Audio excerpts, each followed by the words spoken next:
आज मी बाहेर कुठे आलेली आहे आणि कशासाठी आलेली आहे, हे मी तुम्हाला सगळं सांगणार आहे. बट त्यासाठी हा व्हिडिओ तुम्ही नक्की शेवटपर्यंत बघा. सो आज सकाळची सुरुवात तर माझी कपड्यांपासूनच झाली. कारण मला ना टॉवेल, नॅपकिन सगळं काही धुवायचं होतं. सो त्याची मशीन लावली, देन फ्रुट्स खाल्ले.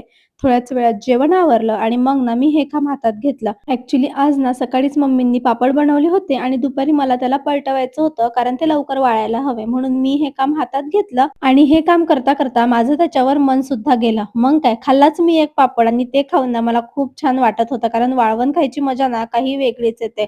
सो ते खाऊन मी पटकन रेडी झाली आणि मग मी गेली शूटला. तर आज इकडे ना आमचा इंटरव्ह्यू शूट चालू होता.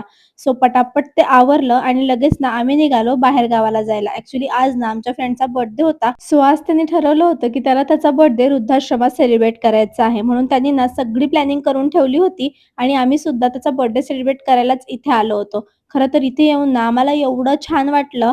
म्हणजे आपण नेहमीच फ्रेंड्ससोबत बर्थडे सेलिब्रेट करतो. बट कधी-कधी असा बर्थडे सेलिब्रेट करायची ना खरंच मजा काहीतरी वेगळीच असते.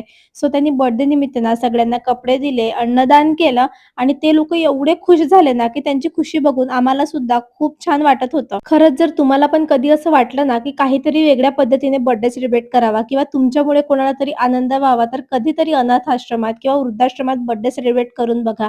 तुम्हाला खूप छान वाटेल. सो आज आम्ही सुद्धा तो आनंद घेतला आणि तिकडनं ना आम्ही आनंदच्या सासरवाडीत गेलो आणि तिथे सुद्धा त्याचा छान असा बर्थडे सेलिब्रेट झाला आणि तिकडनं आम्ही गेलो मस्त अशा चौपाटीवर छान असं काहीतरी खायला. कारण सौरभ मित्रांसोबत बाहेर गेला होता. म्हटलं मी पण का चान्स सोडू. सो मस्त चौपाटीवर जाऊन खाल्लं तर खरी आणि शेवटी ना एवढा वादळ वारा पाऊस आला ना, की ओलं होत, होत आम्हाला लिटरली आज घरी यावं लागलं.